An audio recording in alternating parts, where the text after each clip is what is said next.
Hola, ¿qué tal? Buenas tardes. Vamos a dar inicio con nuestro segundo día de seminario. A todos los que nos acompañan desde el día de ayer, pues muchas gracias por volver este día. Tenemos muchísima información importante que compartir con ustedes. Mi nombre es Clementina Caballero, soy colaboradora de la Universidad del Valle de México y les doy la más cordial bienvenida a este.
¿Se puede ver bien? Sí, ahí se ve correctamente. Excelente, muchas gracias. Bien. Bueno, vamos a comenzar con este tema, un tema apasionante, es un tema, pero así como apasionante es vasto, ¿m? Es un tema muy amplio que les confieso me ha sido muy complicado poder sintetizar en esta hora de ponencia. Por lo tanto, he reunido en esta ponencia los temas que considero más relevantes desde un enfoque de conocimiento a alto nivel. Muy bien.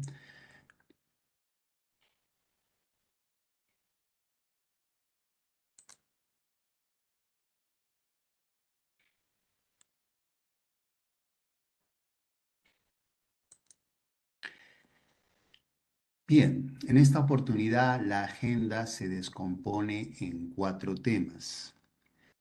El primero de ellos quiero abordar los conceptos básicos de la nube.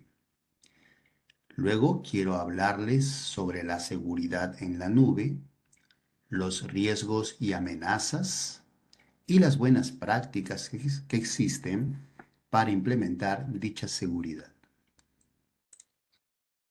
Hablemos de los conceptos básicos en la nube.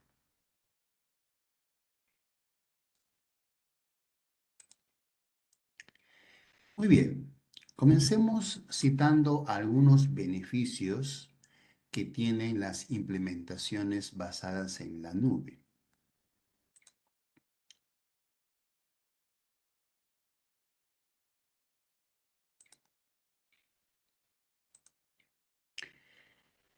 Vamos a hablar de 6 beneficios dentro de todo el gran abanico de beneficios que existe. Por ejemplo, cuando llevamos nuestra implementación a la nube, es inevitable citar el beneficio de la escalabilidad.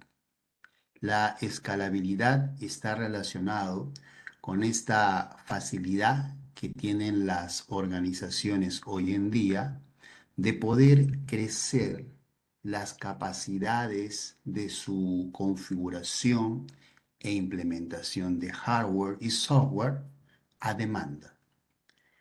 Y para poder ponerlo esto en un contexto más claro, me gustaría citar un ejemplo de cómo se implementaban las infraestructuras de hardware hace 20 años atrás.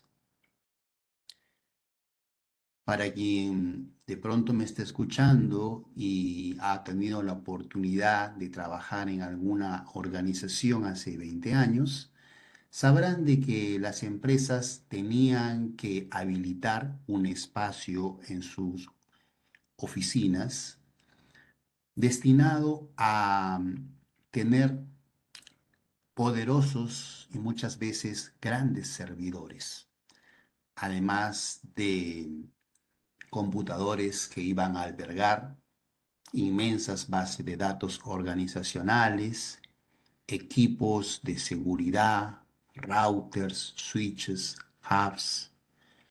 Toda esta implementación de hardware demandaba elevados costos. Pero el problema no solamente eran los costos, también demandaba perfiles altamente especializados en informática y en telecomunicaciones. Y esto no quedaba ahí. Estos espacios que las organizaciones tenían que habilitar dentro de sus instalaciones tenían que ser espacios bajo condiciones idóneas para albergar estos equipos. Me refiero a condiciones, por ejemplo, de refrigeración especial. Tenían que tener algunas instalaciones eléctricas bajo configuraciones específicas para soportar la alta demanda y el trabajo de estos equipos que, dicho sea de paso, nunca se apagaban. Estaban encendidos los 365 días del año. Por lo tanto, estábamos hablando de instalaciones que se llamaban data centers y en estas instalaciones poníamos todos los servidores de la empresa. Usted se estará imaginando todo el costo que significaba implementar un data center en aquel entonces. Era muy caro para una empresa poder tener un data center con servidores de este tipo y sin contar con el costo que implicaría la contratación de perfiles altamente especializados. ¿Sí? Y ahora hablemos de los problemas que podía conllevar este tipo de escenarios. Por ejemplo, si es que ocurría alguna falla en algún servidor relevante dentro del data center, era muy probable que la empresa no pudiera operar por largas horas.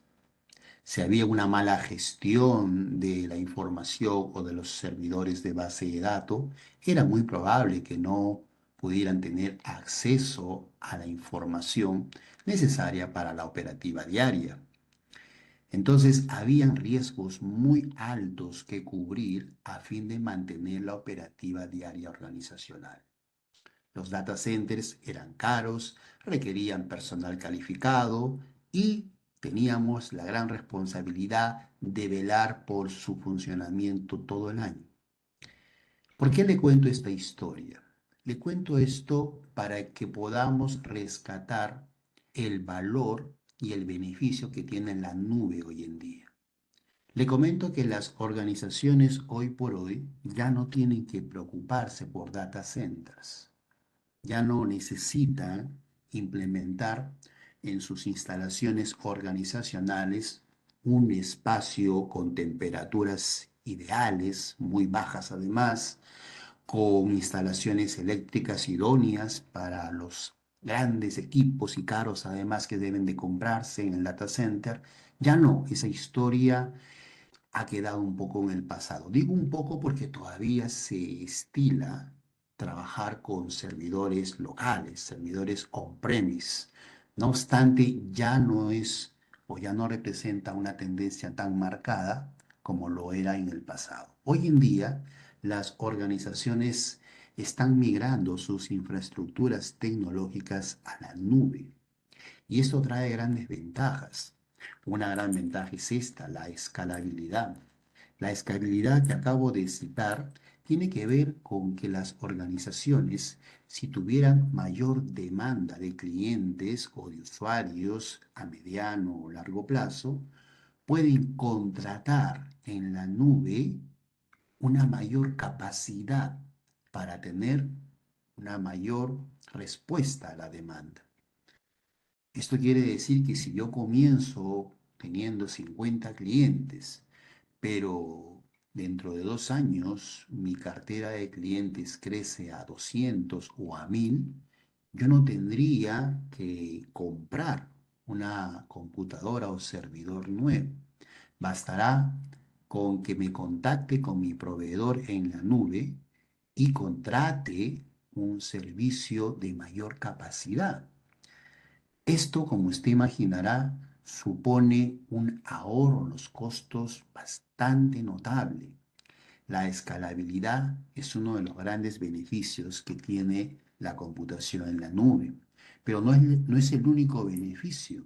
Otro beneficio es la flexibilidad. La flexibilidad tiene que ver con esta gran variante que ahora tienen las organizaciones de poder modificar la configuración de sus implementaciones a la carta. Digamos que como organización estoy trabajando con un sistema de base de datos como DB Cosmos que de pronto responde muy bien a las necesidades de mi operativa diaria, pero más tarde quiero llevarlo a otros límites. Yo podría simplemente hablar con mi proveedor para poder modificar la configuración de mi servicio de base de datos. Podría, de hecho, configurarlo yo mismo, porque en este sentido no dependemos del proveedor. Ellos nos dan los accesos y nosotros podremos configurarlo a nuestro gusto. Por lo tanto, la flexibilidad, esta capacidad de poder modificar la configuración, la implementación, el software, los recursos y las herramientas en las plataformas de la nube es otra de las grandes ventajas. La economía, como ya lo había mencionado, se ve claramente evidenciado en una reducción de los costos, ya que ya no tenemos la necesidad de comprar grandes servidores, licencias de software extremadamente caras, no tendríamos necesidad de implementar data center físicos, sistemas de refrigeración, sistemas eléctricos específicos, todo eso quedaría en el pasado. La accesibilidad es otro aspecto importante porque cuando la información reside en la nube, tengo la posibilidad de acceder a ella desde cualquier parte del mundo, en cualquier momento y desde cualquier dispositivo móvil. Y esto es una gran virtud de la cloud computing, como también se le llama a la computación en la nube, ya que me permite, por ejemplo, viajar a cualquier parte y sin necesidad de estar frente a mi computador, podría darle solución y respuesta a las demandas laborales. En alguna oportunidad, en lo personal, le digo yo, me he encontrado de pronto en un viaje de consultoría y he podido dar respuesta por medio de mi celular, a veces con una tablet con mayor comodidad, redactando un documento de Word, o a veces en el camino, sobre la marcha, con el mismo celular, tratando de entrar al OneDrive, al Google Drive, accediendo a plataformas de pronto remotas. Y estas cosas son las que nos permite la computación en la nube. Esto sin contar con todas las herramientas de automatización que cada vez se están poniendo más en tendencia y que permiten poder aligerar la carga, sobre todo en relación a operaciones rutinarias y de mecánica conocida. La automatización está cobrando gran relevancia en las organizaciones y son cada vez más las organizaciones que asumen posicionamiento en el mercado gracias a la automatización. Por otro lado, el mantenimiento también se cuenta como un gran beneficio porque déjeme decirle que usted tiene la opción de tercerizar el mantenimiento de la nube. Si no quiere contratar un perfil altamente técnico, usted podría hacer uso de un servicio de mantenimiento en la nube. Por lo tanto, hemos llegado a un punto en la historia y en la tecnología que ya no requerimos contratar personal para la gestión de la infraestructura. Podemos tercerizarlo y podríamos dejar en buenas manos la administración de nuestra infraestructura en la nube. Por supuesto, para ello hay que apelar a un proveedor serio de este tipo de servicios. Ahora bien, he citado 6 de los grandes beneficios que ofrece la nube, pero me gustaría hablarles de estos proveedores de servicio que hoy en día se consideran los proveedores líderes a nivel global. Dentro de el cloud computing se reconoce a Amazon Web Service como el proveedor, digamos, más relevante junto a Microsoft Azure. Microsoft Azure es un proveedor que junto a Google Cloud Platform ofrece soluciones bastante eficientes, bastante rápidas y sobre todo muy convenientes para todo tipo de empresas. Aunque hay que decir que son 3 empresas que se han enfocado más en el cloud computing a gran escala. Es decir, las grandes corporaciones apelan a los servicios de Microsoft, de Amazon y de Google porque ofrecen soluciones que están a la medida de grandes corporaciones. No obstante, las MIPES no están exentas a no usar sus servicios. De hecho, muchos usuarios independientes, entre los cuales me cuento yo, tenemos cuentas en, por ejemplo, Microsoft, que nos permiten agilizar mucho de nuestros procesos. Lo bueno de la cloud computing es que tiene un modelo a la carta que se adapta a cualquier bolsillo y a cualquier tamaño de empresa. Por otro lado, estos servicios que ofrecen Microsoft, Google y Amazon Web Service vienen de la mano con ciertos modelos. Estos modelos de servicio se definen en 3. Están los modelos IaaS, los modelos PaaS y los modelos SaaS. IaaS, PaaS o SaaS, como se le llame, son los modelos de infraestructura como servicio, plataforma como servicio y software como servicio. Bien, vamos a hablar de ellos. Por ejemplo, cuando hablamos de IaaS, estamos hablando de todo lo que es la infraestructura como servicio. Esto quiere decir que el proveedor cloud o el proveedor en la nube nos va a brindar toda la infraestructura física, todo el sistema de almacenamiento, todos los sistemas operativos, todo el sistema de control de la red y gestión de la misma. En la infraestructura como servicio estamos hablando de que los servidores, almacenamiento y redes estarán a cargo del proveedor de la nube. Luego tenemos el PaaS o plataforma como servicio. En este sentido, es un modelo que está más adecuado para los equipos de desarrollo de software, ya que en este tipo de modelo los equipos tienen servicios como depuradores, compiladores, enlazadores, lenguajes de programación. Es un tipo de modelo que le permite a los equipos de proyecto poder llevar todo el ciclo de vida del proyecto de software desde sus instancias iniciales hasta la puesta en producción. Esto implica que bajo un modelo PaaS, los desarrolladores pueden crear, codificar, probar y desplegar sus aplicaciones. En este sentido, hay que entender de que PaaS ofrece un nivel de modelo con una carga en la seguridad que se podría decir que es menor en relación a IaaS. Voy a explicar ese punto en la siguiente diapositiva. En cuanto a SaaS, estamos hablando del software como servicio. Ahí, por ejemplo, hablamos de que el proveedor de servicio de la nube me va a brindar acceso a un software y básicamente es el proveedor que se encarga de todo. Yo solamente soy un mero usuario del servicio. Por supuesto, soy responsable de los datos, pero soy al final un usuario del software como servicio.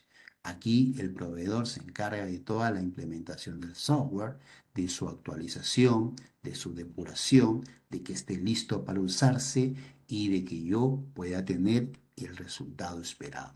Por lo tanto, estos son los tres modelos en los que los proveedores en la nube funcionan. Bien, ahora vamos a hablar un poquito más de cada uno de ellos para entenderlo mejor. Aquí me gustaría remitirme a las plataformas administrativas. Hemos hablado de estos tres modelos de servicio, pero es importante entender de que cada modelo tiene un nivel de responsabilidad, ¿ya? Por ejemplo, si usted trabaja con el software as a service o software como servicio, estamos hablando de que usted se deslinda de gran parte de la responsabilidad, porque básicamente la mayor parte de la gestión y la seguridad de este tipo de servicio recae sobre el proveedor. Usted es un usuario al final. Pero eso no pasa con el modelo PaaS. En el modelo PaaS ya tenemos un mayor ámbito de responsabilidad porque tenemos acceso a plataformas administrativas, tenemos acceso a interfaces para la generación, creación, pruebas y despliegue y ya tenemos un ámbito por ello mucho mayor de responsabilidad.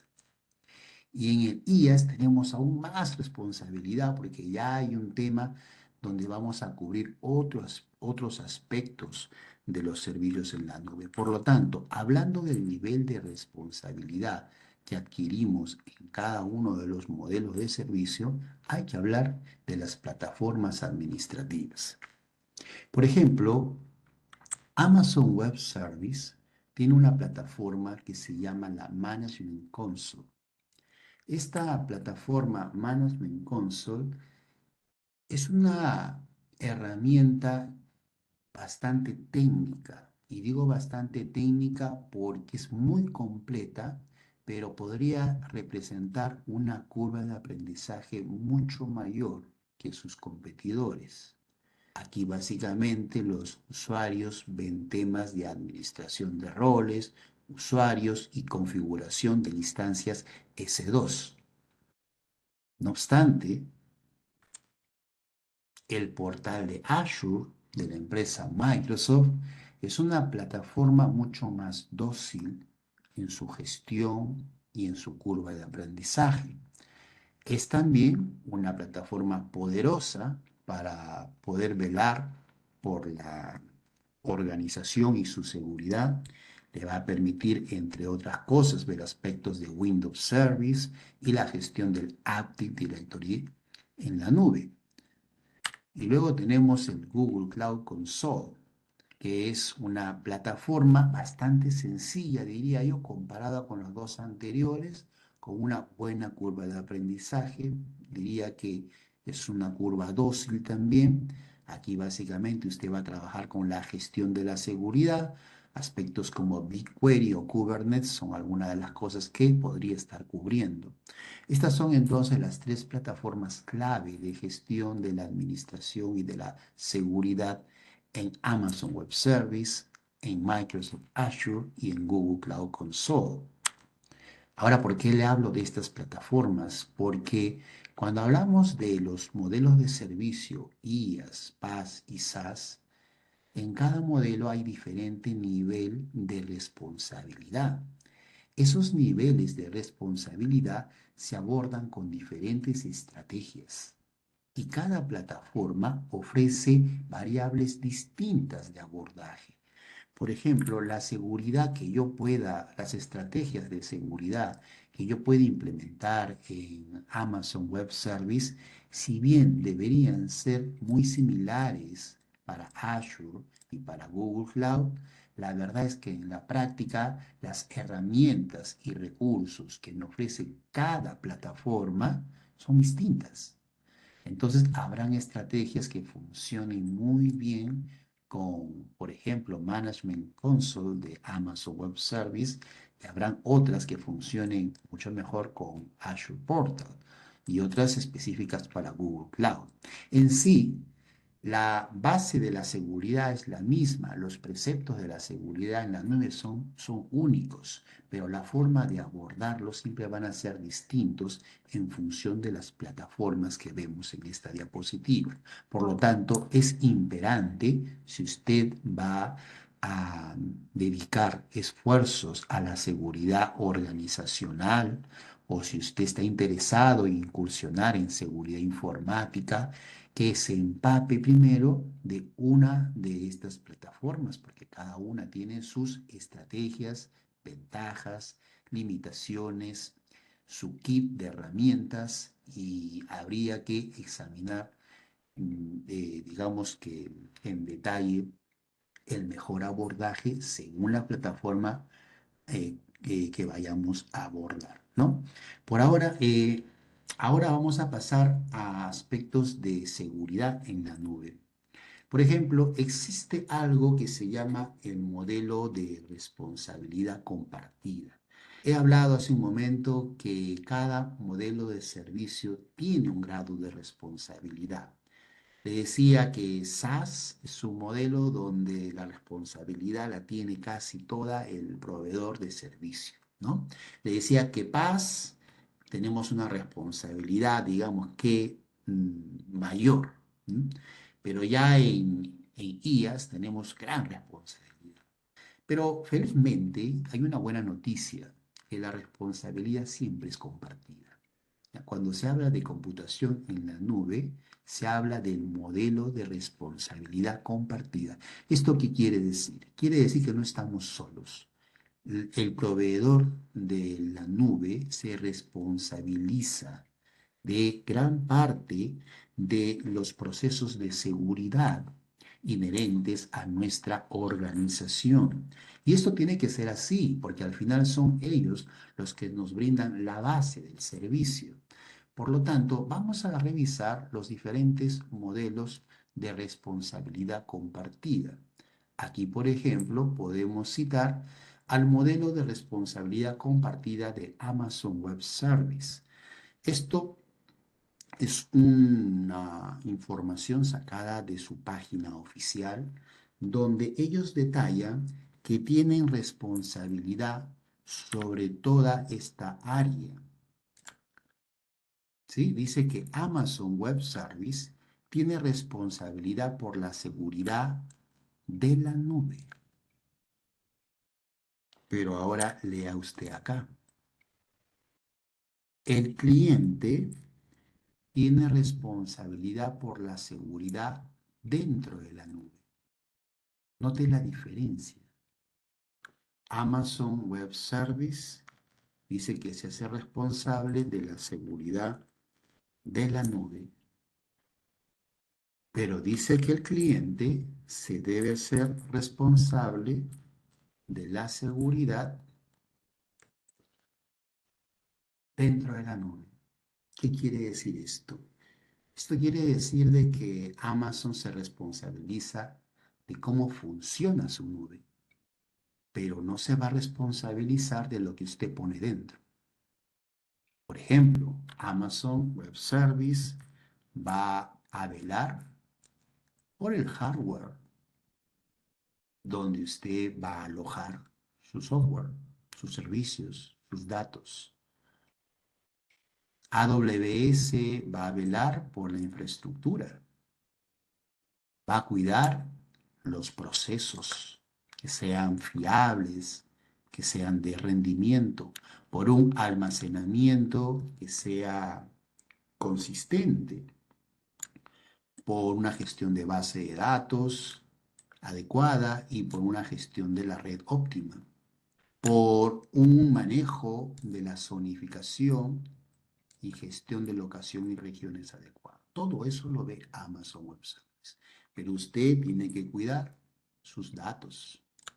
Usted tiene que cuidar, por ejemplo, sus aplicaciones.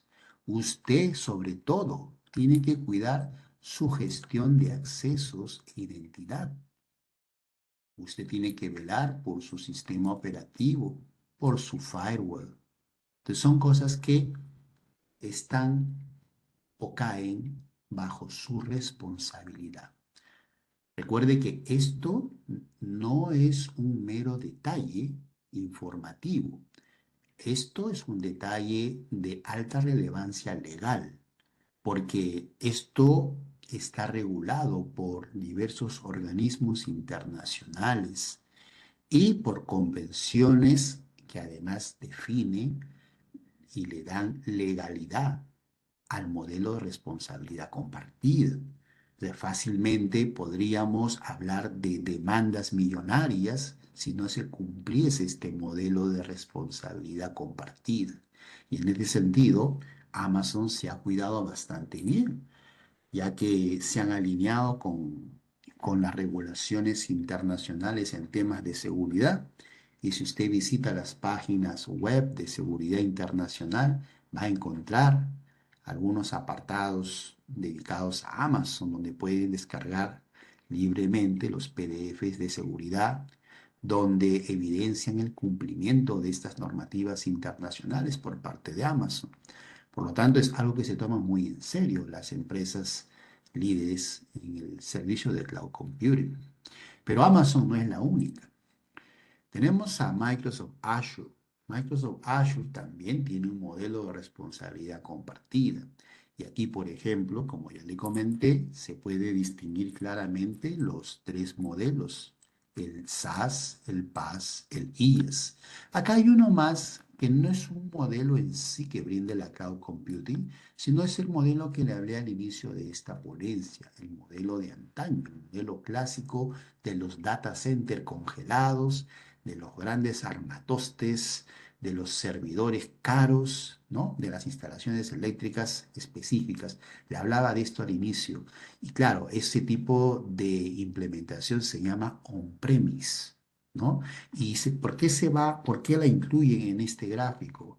Porque on-premise, fíjese usted, es un tipo de implementación que depende totalmente de el cliente.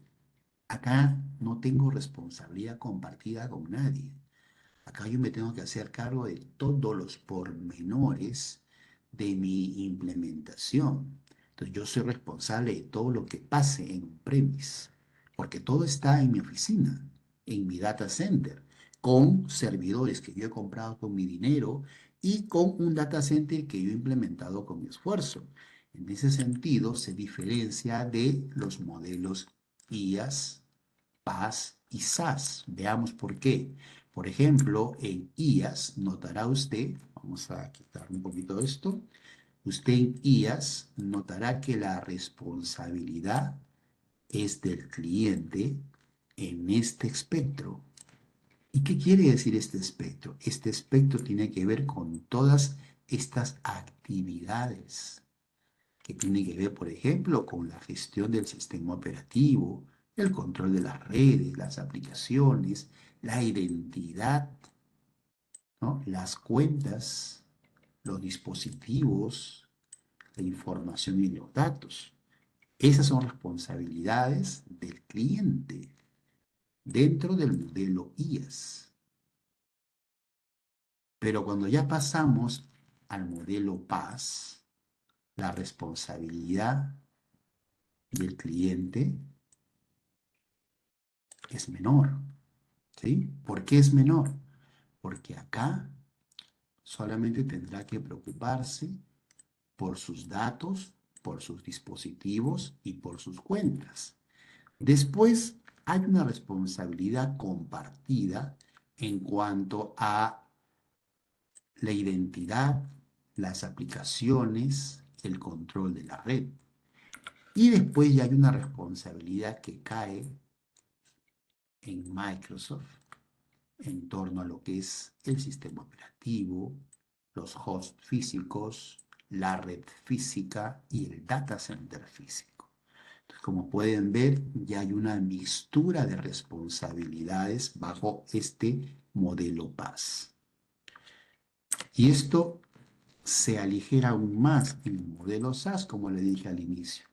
En el modelo SaaS, por ejemplo, el cliente tiene responsabilidad de sus datos, de sus dispositivos, de sus cuentas y responsabilidad compartida solamente de la identidad e infraestructura de directorio, porque todo lo demás recae sobre el proveedor de servicio, o sea, sobre Microsoft.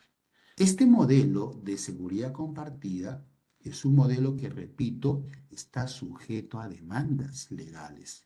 Es un modelo que está protegido por regulaciones internacionales, que en las páginas web de estos organismos internacionales, si usted los puede visitar, va a poder buscar si su proveedor de servicio figura en estas páginas. Y va a poder incluso descargar los apuntes, las notas técnicas en torno al cumplimiento de estas especificaciones de seguridad. Y bien, tenemos también a Google Cloud. Google Cloud Platform también tiene su modelo de responsabilidad compartida. Una vez más, el servicio on-premise recae completamente en el cliente porque hablamos de un servidor local. Pero ya cuando nos vamos, por ejemplo, a IaaS, en IaaS yo puedo ver en color azul todo lo que le corresponde al cliente y en color amarillo todo lo que le corresponde a Google. Es una responsabilidad compartida. Y acá, por ejemplo, vale la pena mencionar que al cliente le corresponde velar por su contenido, por sus políticas de acceso, por el uso de los datos, por el despliegue, por la identidad, por la autenticación, por ejemplo. Pero ya a Google le corresponde gestión de la red, la auditoría de logueo, la encriptación, ¿no? El hardware, toda la parte física, la parte ya que tiene que ver con la infraestructura y con la red. Y notará usted que se va aligerando la responsabilidad del cliente conforme nos acercamos al modelo SaaS, ¿cierto? Se va aligerando la responsabilidad del cliente. Hablemos de riesgos y amenazas en la nube.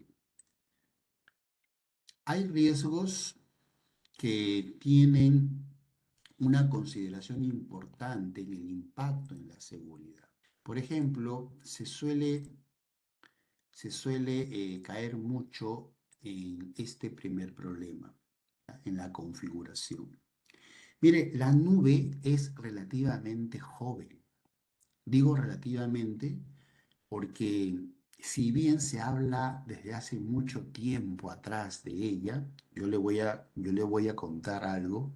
Habrán sido unos 10 años, quizás 15 años atrás, subí a un ascensor y escuché una conversación de, entiendo, dos ingenieros en sistemas o telecomunicaciones, y uno le decía al otro, algo que yo no entendía nada en ese entonces, le decía, sabes que las empresas están deshaciéndose de sus servidores y data centers. Y le decían, ¿y cómo va? Y la otra persona le decía, pero ¿y cómo es eso posible? ¿Cómo van a funcionar? Y es que están pasándose todos a la nube.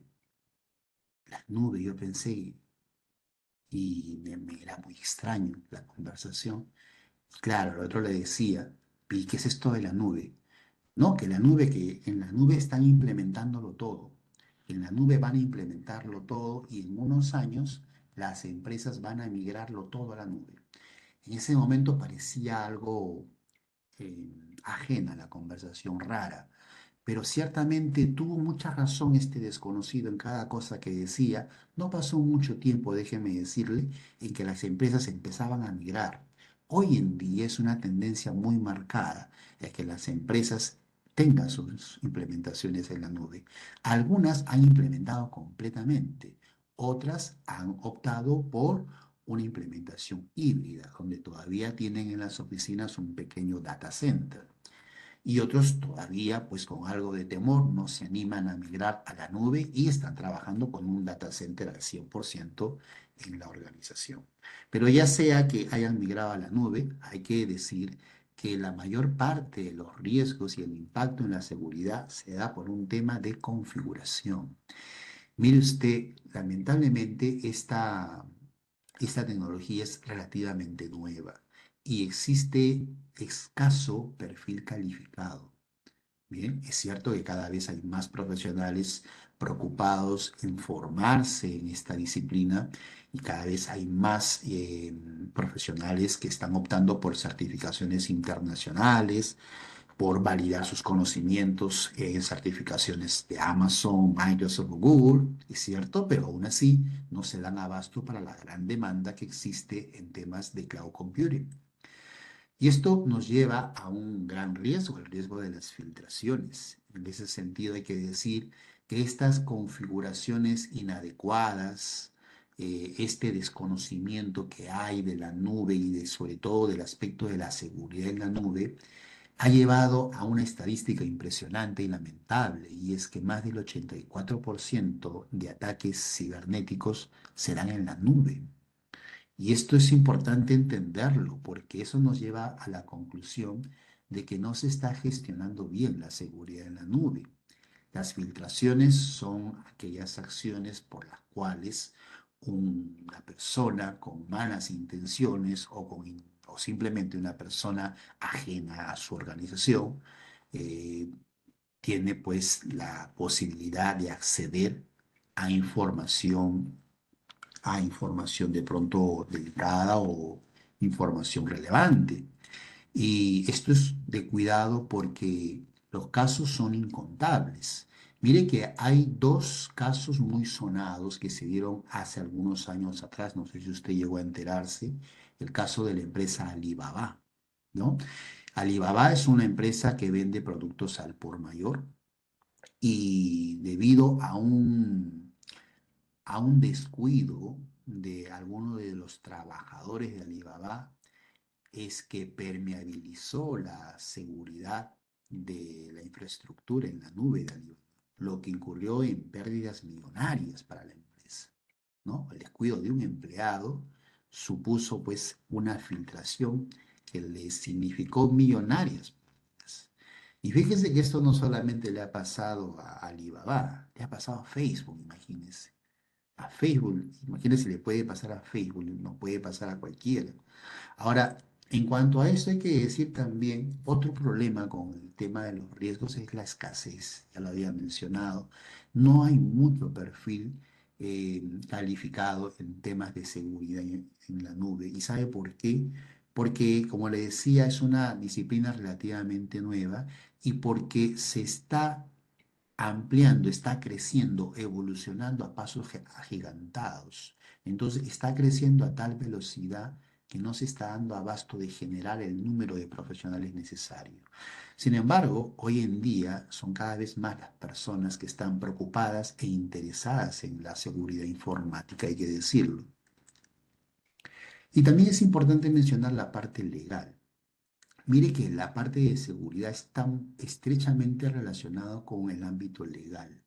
Existen una serie de normas y reglamentos internacionales que definen la directriz y el cumplimiento de la seguridad en la nube.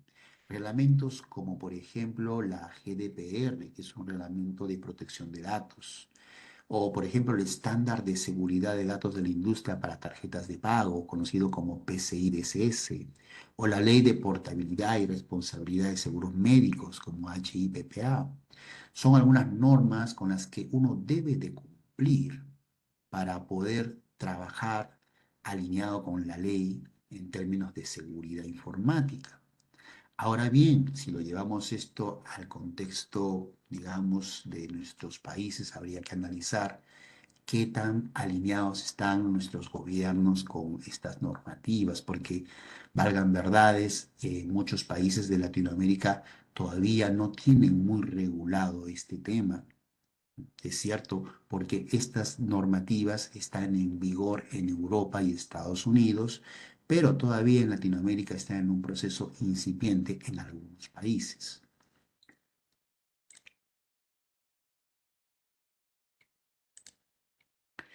En cuanto a las amenazas informáticas, voy a citar algunas que de pronto son las más notables. Por ejemplo, hablamos de filtraciones.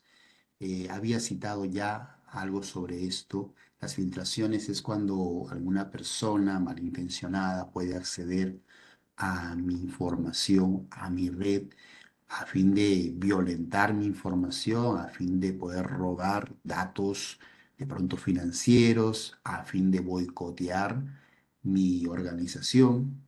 Bueno, las razones son diversas, pero aquí lo importante es pensar cómo podemos mitigar el riesgo de que esto ocurra. Algunas de las cosas que podemos hacer para evitar las filtraciones es poder implementar un sistema de auditoría interna que de manera regular pueda validar nuestros sistemas de seguridad.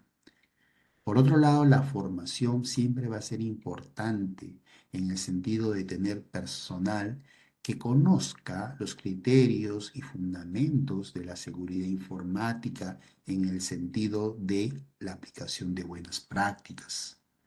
Por supuesto, el área de TI o la persona encargada de administrar nuestras plataformas en la nube tiene que activar los cifrados correspondientes para que la comunicación pueda ser segura de punto a punto. Y tener a nivel empresarial una estrategia de respuesta ante incidentes es vital. Las filtraciones se pueden evitar con una buena gestión de auditorías, capacitación, tecnología y estrategias organizacionales. Lamentablemente, las filtraciones no es lo único de lo que nos debemos preocupar. El ransomware es una práctica malintencionada por la cual se le solicita al usuario casi siempre dinero a fin de poder liberar el secuestro de datos. Y esto me lleva a una pequeña anécdota. Hace algunos años atrás, un muy querido amigo llega a mí muy preocupado a decirme, solo tú puedes solucionar este problema, por favor acompáñame a mi computador, no puedo abrir esta información de mi trabajo que es vital, si no la abro hasta en una hora no sé qué voy a hacer. Me llevó casi a rastras a su casa, me senté frente al computador y lo que encontré fue algo que yo no podía manejar. Era un caso de ransomware que me pedía dinero para poder liberar la información secuestrada de mi amigo. Solo me quedó voltear, mirarlo y decirle, sabes, esta vez solo tú lo puedes solucionar, yo no. Lamentablemente el ransomware es una práctica muy complicada de solucionar y ante ello tenemos algunas medidas de mitigación como son, por ejemplo, las copias de seguridad. Un plan de respuesta también es importante, capacitación en torno a prevención y medidas y buenas prácticas de seguridad. Y no olvidar siempre actualizar los sistemas. Muchas veces dejamos pasar, obviamos estos anuncios, estos avisos del sistema operativo para actualizarse. No los ignoremos, son importantes las actualizaciones porque casi siempre tienen que ver con mecanismos de seguridad que evitan este tipo de escenarios lamentables. Luego tenemos el phishing. El phishing es una práctica por la cual se establecen controles se establecen accesos de pronto a mis cuentas, a mi información, pero por medio de casi siempre un correo electrónico engañoso que me dice haga clic aquí para entrar a un sorteo, o me mandan un mensaje de texto al celular y me dicen usted ha ganado un vale para un viaje y haga clic en el enlace. Entonces, hay cosas que usted debe evitar si vienen de una fuente o remitente desconocido. Nunca entre a un enlace que pueda parecer eh, apremiante, urgente o beneficioso. No lo haga porque es muy probable que sea phishing. Para evitar el phishing podemos establecer controles de acceso y gestionar la configuración de permisos de nuestra organización. Por otro lado, también hablarles del IT Shadow o tecnología o TI en las sombras. El TI en las sombras tiene que ver mucho con alguna persona que dentro de la organización crea su propia nube, una nube escondida a la cual está migrando información eh, sensible y importante de la empresa. Han habido casos de trabajadores que crean sus pequeñas nubes, porque es muy fácil comprar una nube por poco dinero, se puede tener una pequeña nube, y dentro de la empresa misma están robando información y subiéndola a sus nubes, ¿no? Ese es el IT Shadow y hay que cuidarse de ello porque además es muy difícil de detectar. En ese sentido, le toca al área de TI implementar sistemas de identificación de comportamiento sospechoso, ¿no? Y gestionar buenas políticas de seguridad. Por último, quiero terminar con algunas buenas prácticas en torno a la seguridad en la nube. Algunas buenas prácticas que voy a mencionar son algo técnicas y por cuestión de tiempo no me va a alcanzar de desarrollarlas, pero no quiero dejar de mencionarlas. Miren, la primera de ellas es la gestión de identidades y accesos, conocido como el IAM o IAM. Otra buena práctica para poder manejar bien una nube corporativa es una buena gestión de máquinas virtuales. Dentro de las plataformas administrativas hay una serie de herramientas y funcionalidades orientadas a la gestión segura de máquinas virtuales. También el departamento de TI o el ingeniero de seguridad debe de velar por la seguridad de las redes virtuales. Asimismo, los servidores de almacenamiento deben tener mecanismos seguros, validados, sobre todo validación basada en roles, trabajo con claves seguras, mejor si son gestionadas por el proveedor, y herramientas de evaluación de la seguridad, de auditoría de la seguridad. Estas cinco Estos cinco criterios, estas cinco buenas prácticas, las estoy citando para que usted pueda ahondar en ellas. Son prácticas que demandan un desarrollo de por sí cada separado, amplio, pero que lamentablemente nada más. Yo quiero quedar con esto.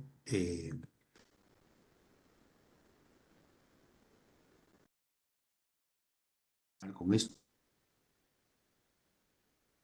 mi presentación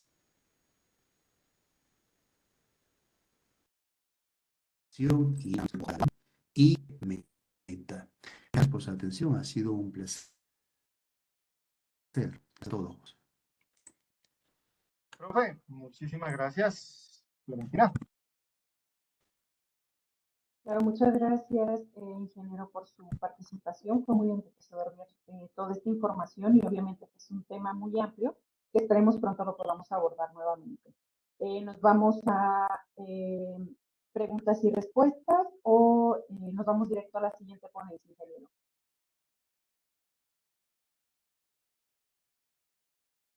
Lo tenemos muteado, ingeniero Víctor. Listo. Tenemos dos preguntitas, vamos a plantearlas acá. Ingeniero, le hacen esta pregunta. ¿Tener criptografía homomórfica en la protección de datos en la nube y qué limitaciones actuales impiden su adopción generalizada? A ver. Ok.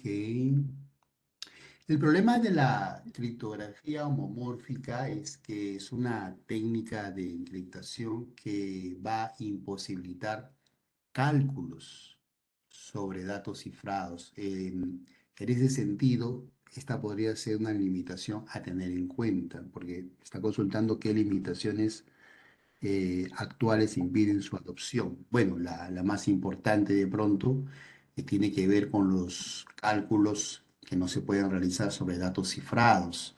Tiene altos costos, es un tipo de criptografía algo cara, es altos costos además computacionales en el sentido de que el algoritmo demanda más trabajo, es complejo, estamos hablando de una complejidad técnica notable en el sentido de, permítame por favor, estoy moviendo, ahora sí.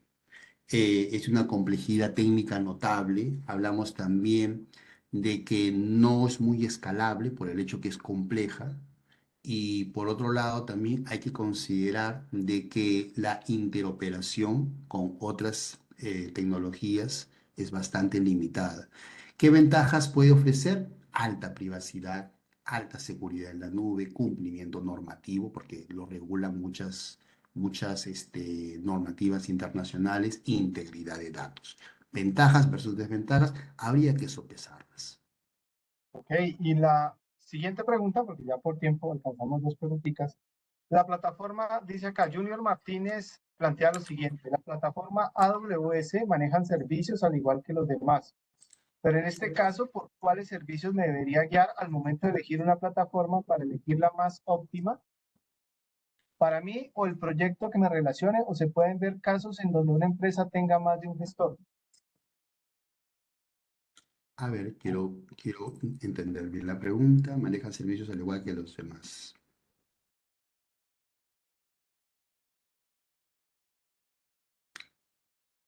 Ah, correcto, ya entiendo.